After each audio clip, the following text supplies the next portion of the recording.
হলদিয়াতে pipe ফেটে বিপত্তি, গোটা এলাকায় ছড়িয়ে পড়ল তেল। হলদিয়া পেট্রোপণ্য রাসায়নিক জলে মিশে গেল, আতঙ্ক ছড়িয়ে পড়ে শিল্প শহর হলদিয়ার বেশ কিছু এলাকায়। তড়িঘড়ি ঘটনাস্থলে আসে দমকলে 3টি ইঞ্জিন।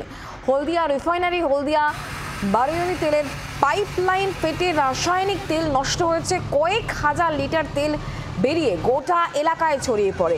কোনো রকমে ফাটা পাইপ বন্ধ করা হয়েছে বলে এই মুহূর্তে খবর পাওয়া যাচ্ছে। হলদিয়াতে পাইপ ফেটে বিপত্তি, গোটা এলাকায় ছড়িয়ে পড়ে তেল, এবং যার ফলে স্বাভাবিকভাবেই আতঙ্কিত হয়ে পড়েছেন সাধারণ মানুষজন। হলদিয়া পেট্রোপণ্যে রাসায়নিক জলে মিশে গেল। তড়িঘড়ি ঘটনাস্থলে দমকলে 3টি ইঞ্জিন এসে পৌঁছয়।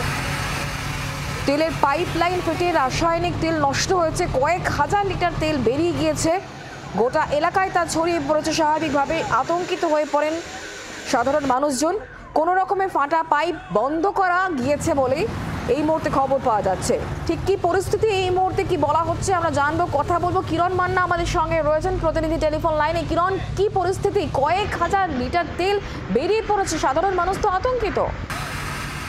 হ্যাঁ দেখো, গতকাল থেকে দফায় দফায় বেশ কয়েকবার তেল বেরিয়েছে, কোনো রকম ভাবে পাইপ সারাতে পারছিল না। এখন যদিও পাইপ সারানো গেছে এবং তেল বন্ধ করা গেছে, যেটা জানা যাচ্ছে হলদিয়ার যে রিফাইনারি, যে হলদিয়ার যে তেলের সংশোধনাগার থেকে তেলের পাইপ বেরিয়ে যাচ্ছে অন্য রাজ্যগুলোতে, সেই লাইনে ফুটো হয়েছিল একটি মাঠের দিকে, গ্রাম লাগোয়া মাঠ। সেই মাঠের জলা জমি এবং জল খালে দিলে এই তেল, রাসায়নিক পদার্থ সমস্ত বেরিয়ে যাচ্ছিল।